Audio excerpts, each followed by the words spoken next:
persidangan, di mana odds ratio digunakan untuk studi kasus kontrol atau case control study, sedangkan risiko relatif digunakan untuk studi cohort atau cohort study. Jadi kalau case control itu orangnya sakit sekarang, dilihat apa faktor risikonya masa lalu, ya. Misalnya ACL, apakah faktor risikonya adalah balance kontrolnya kurang misalnya gitu kan. Itu dalam kasus case control, ya. Apakah misalnya tennis elbow itu faktor risikonya kurang latihan beban untuk otot tricep dan bicepnya misalnya gitu kan. Sedangkan risiko relatif itu digunakan untuk cohort studi, ya, cohort study di mana orang yang sekarang sehat tetapi ada yang terpapar faktor risiko, ya. Misalnya dalam fisioterapi itu tadi kurang gerak, maka dapat menyebabkan misalnya frozen shoulder gitu kan, ya. Itu sebagai contoh. Jadi orangnya dilihat aktivitas fisiknya di masa lalu, tahu selama 3 tahun atau muncul frozen shoulder misalnya. Nah, nilai odds ratio diperoleh dari hasil membandingkan odds atau kemungkinan terkena penyakit pada kelompok terpapar atau expose dan kelompok tidak terpapar atau unexposed. Misalnya tadi contoh pada ACL itu orangnya kurang latihan balance, ya, dibandingkan mereka yang latihan balance teratur misalnya, ya. Jadi yang kelompok terpapar ya di sini kelompok terpapar latihan balance-nya kurang dibandingkan yang tidak terpapar balance-nya cukup misalnya. Demikian juga risiko relatif itu kita membandingkan risiko pada kelompok terpapar expose, ya, dan kelompok tidak terpapar unexposed. Jadi misalnya kelompok terpaparnya itu adalah kurang latihan penguatan otot tricep bicep sehingga menyebabkan tennis elbow, ya. Sedangkan mereka yang tidak terpapar latihan expose ini berarti dia latihan otot tricep bicepnya cukup misalnya, cukup teratur. Itu kita lihat nanti 3 tahun kemudian seperti apa kejadian tennis elbow-nya. Nah, nanti kalau saudara menggunakan ini uji odds ratio, kita harus perhatikan, ya, di dalam pemberian kode, karena pengodean itu bisa menyebabkan kesalahan di dalam interpretasi. Pemberian kode harus konsisten antara variabel independen atau faktor risiko dan variabel dependen outcome-nya. Nah, untuk variabel independen kelompok terpapar, ya, kita beri kode 1. Sedangkan kelompok tidak terpapar kita beri kode rendah 0.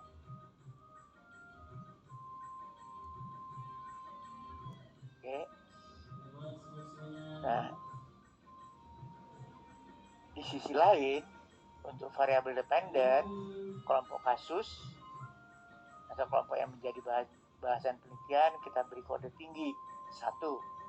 Sedangkan kelompok non kasus ya atau yang bukan bahan pokok bahasan penelitian diberi kode rendah 0. Jadi kalau mereka yang lapor faktor risiko artinya kurang gerak ya, kurang latihan otot tricep bicep, kita beri kode 1. Yang latihannya teratur ya untuk melatih kekuatan otot tricep bicep, kita beri kode 0. Sedangkan outcome-nya yang mengalami tennis elbow, kita beri kode 1. Yang normal kita beri kode 0. Artinya dengan demikian kita harus nanti mencari perbandingan antara mencari sampel yang mereka yang sakit dan mereka yang tidak sakit. Kesalahan mengkode ini bisa berakibat kesalahan dalam interpretasi hasil dan pengambilan kesimpulan. Nah, ini misalnya saya punya data ada status sosial ekonomi, kaya miskin, umur, ya, muda tua, rokok, terpapar asap rokok atau tidak, artinya keluarganya merokok atau tidak, kemudian BBL, berat badan lahir rendah, artinya nanti bayinya kurang berat waktu lahir kurang dari 2.500 gram misalnya, kurang dari 2,5 kilogram itu disamakan berat badan lahir rendah. Nah, jadi ini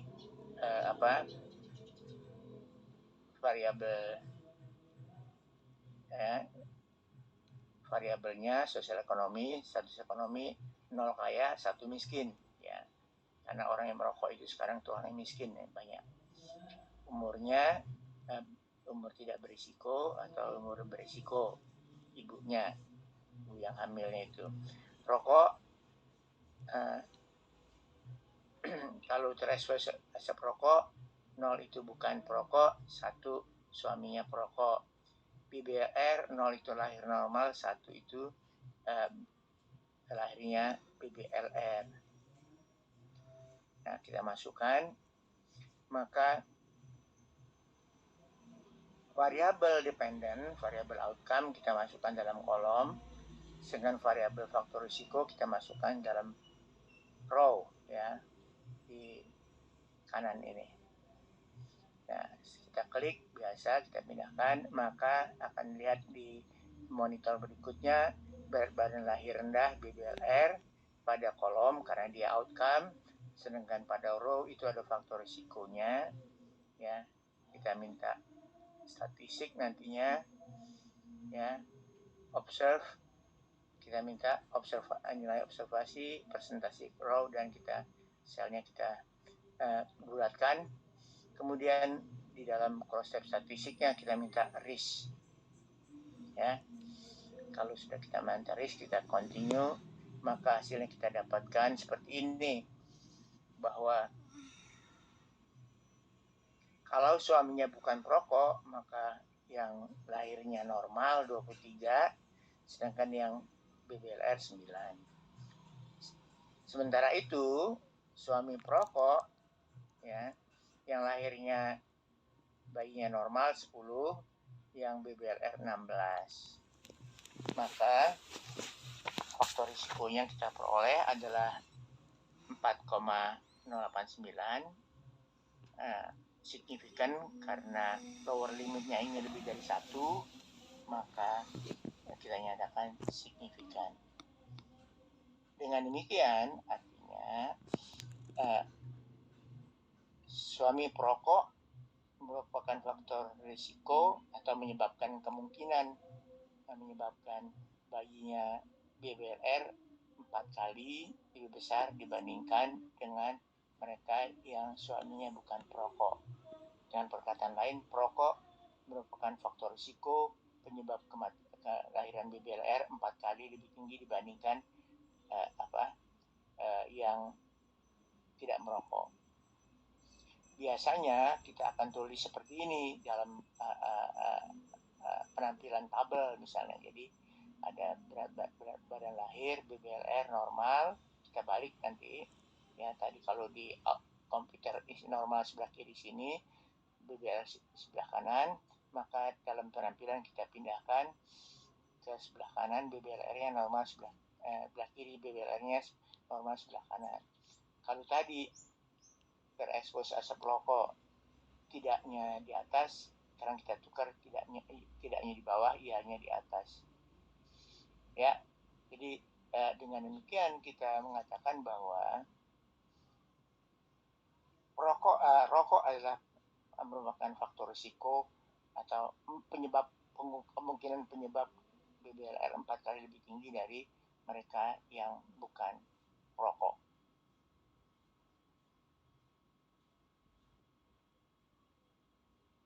Baik. Nah, selanjutnya adalah kita melakukan uji McNemar.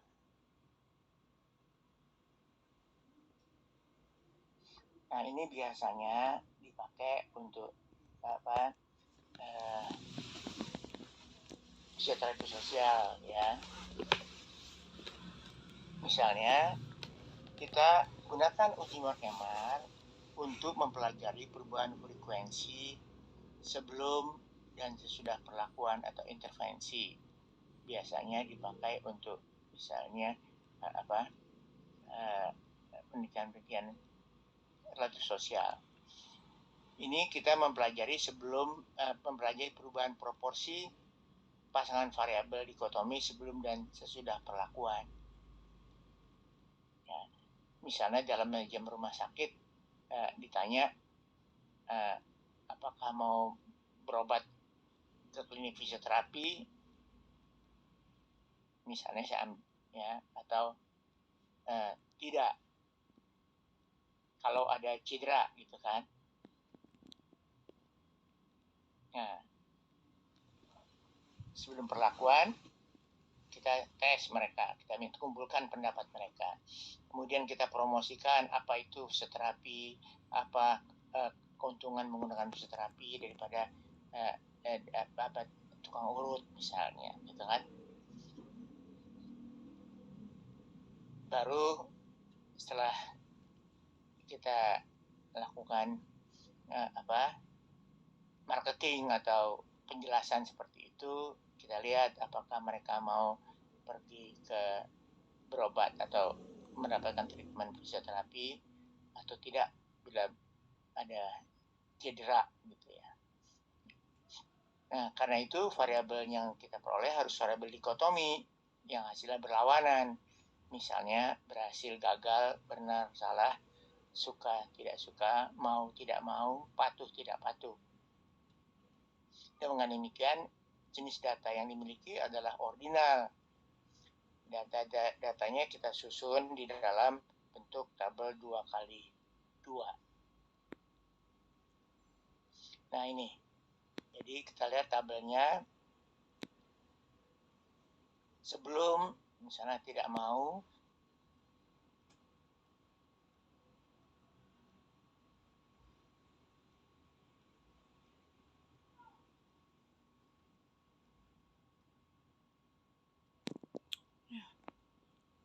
ini melihat apakah ada perubahan antara dan juga yang positif di awal, apakah dia tetap positif.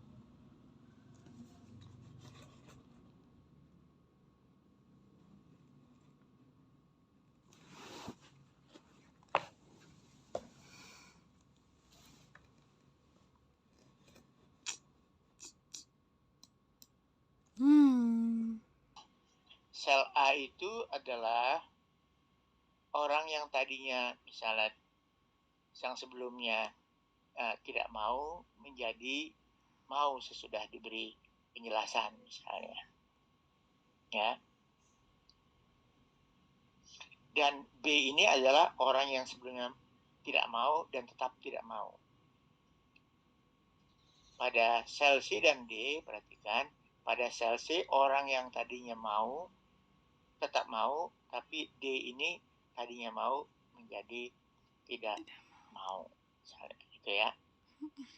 Jadi rumusnya adalah McNemar Chi kuadrat sama dengan A kurang D dikurang 1 dikuadratkan dibagi A plus D. Saya kembali ke sini. A kurang D kurang 1 kita kuadratkan dibagi A plus D. Nah, kita gunakan derajat kebebasan B minus 1, baris kurang 1, kolom kurang 1. Karena biasanya kalau tabel 2 kali 2, 1 kali 1 ini artinya. Nah, kita lihat. Saya punya 24 orang. Di awal itu yang tidak patuh 17 orang. Yang patuh 7 orang. Atau kita misalnya tidak mau ada 17 orang, yang mau 7 orang. Tapi setelah beri penjelasan, ya, diberi penjelasan, maka berubah yang tidak patuh atau tidak mau menjadi patuh atau mau, ya, dari 17 orang berubah menjadi 15 orang, dan 2 orang tetap tidak patuh. Tapi di awalnya itu patuh 7 orang, ya, ternyata sesudah diberi penjelasan patuh 6 orang, 1 orang berubah menjadi tidak patuh.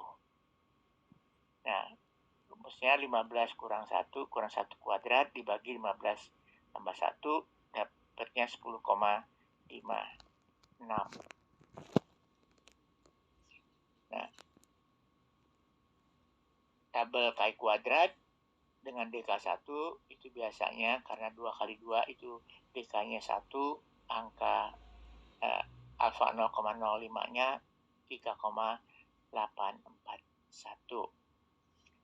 Nah, kita punya nilai Chi kuadrat hitung kita adalah 10,56, lebih besar daripada Chi kuadrat tabel 3,841. Karena lebih besar, maka kita menyimpulkan bahwa misalnya ini pendidikan gizi meningkatkan kepatuhan penderita diabetes mellitus dalam menjalankan diet yang dianjurkan, atau keluarga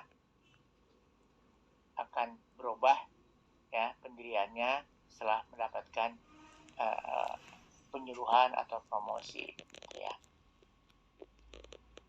Nah, di dalam SPSS datanya selalu 1, 2. Begini isinya sebelum dan sudah 12, 12, 12, gitu ya. Nah, kemudian kita masuk analyze, deskriptif statistik, kita masuk cross step, ya. Dan yang sesudah perlakuan itu masuk kolom, sebelum perlakuan masuk row, ya. Oke, saya ulang lagi. Yang sesudah perlakuan masuk row, kolom, yang sebelum perlakuan masuk row. Jadi sebelum itu ada sebelah kiri, dan setelah perlakuan ada di atas nantinya. Kita minta observe, row, kolom, round cell, ya biasa. Kemudian akan keluar McNemar, ya saudara minta McNemar. Nah, ini biasa. Tidak patuhnya 2, patuh 2, 15 biasa. Nah, karena tadi McNemar-nya nilainya adalah 10, sekian gitu ya, maka kita nyatakan signifikan. Baik, ada pertanyaan? Materi ada di halaman 114 sampai kita pakai sampai pada harus halaman 128.